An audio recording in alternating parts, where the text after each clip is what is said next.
when Duran won for the second time in a row at Meydan a couple of weeks ago.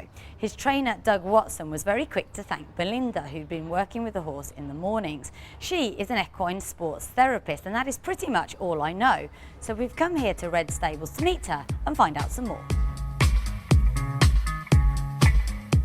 Qualified in her somewhat unusual area of expertise for some 20 years, Belinda has worked around horses her whole life and was a successful amateur jockey in the UK. She was the team physio for the Japanese event team at the London 2012 Olympics, and more recently her talents have been employed by trainers Masaba Al-Mahari, Brendan Powell and Richard Hannon for their carnival horses.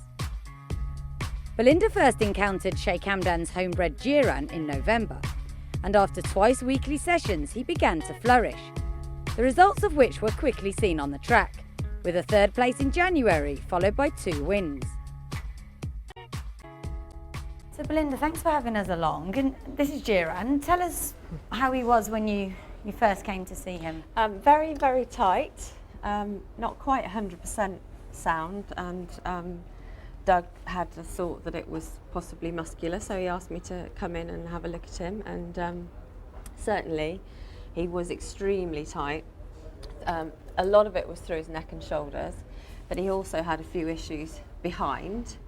And interestingly, when I did actually start on him, I thought as I was going along to begin with that it was mostly in the front end and shoulders and the neck, but then I discovered that he had some quite bad scar tissue in his back end, the opposing side, so it was the right hind.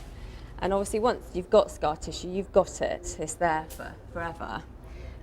But what happens is that the waste products when a horse moves have a tendency to kind of stick around where the scar tissue is, so it makes it tighter. And so basically I started massaging him and stretching him to try and break it down a little bit and just give him a bigger range of movement, which I think we've done. Well, we can certainly see the results on the track, but I suppose one thing we should explain is a horse could be lame, but it might not be anything to do with their leg. As you say, it could be higher up, back or neck or shoulder. Absolutely. I think that, you know, lots of people think it's always got to be a limb, and it really hasn't. And at the end of the day, a horse is made up of 60% muscle. So that's more than half of them is just muscle. So for sure, you're going to get, you know, lots of issues that, you know, muscle tears and what have you. And partly through massage, you can find those things when they actually happen, because quite often a muscle issue won't actually become noticeable to the eye, like the way the horse moves, etc., for up to 3 months afterwards. So something that happened months ago could then suddenly start to have an impact.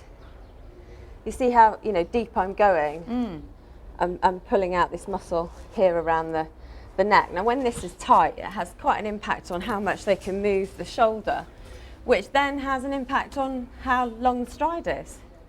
So if you're improving the length of a stride by even as little as an inch, you know, on the nod in a race, an inch is quite a lot in a photograph, hey? And what are the main problem areas? What are the most common injuries you see in racehorses? Depends on what their sport is, because even, you know, there's differences between jump racing. Horses that run on the flat, the sprinters particularly, you know, the speed at which they come out of the stalls is an absolute time that they pull muscles in their back end. You know, you see how much, if you watch it in slow motion, a horse coming out of the stalls, you know, they literally squat on the ground, don't they? And it's amazing to think that you're quite a small woman, that just your hands can have an impact on what is a pretty big horse. I have huge muscles. I could beat most men in an arm wrestle, I reckon. It must be tremendously rewarding when you see, like this fellow has, you see them win on the track. Yeah, it is. It's fantastic. You know, when you build a relationship with a horse, I do, because I'm up close and personal with them for, you know, an hour or maybe even 2 in 1 week over a period of time. And then when they go and win and you know that they're feeling really good in themselves and really happy, it's a tremendous feeling to go and see them, you know, win with their ears pricked. Or in his case, you know, how hard he tried that first time when he won. you know, came back and had another go, he wasn't going to get beaten.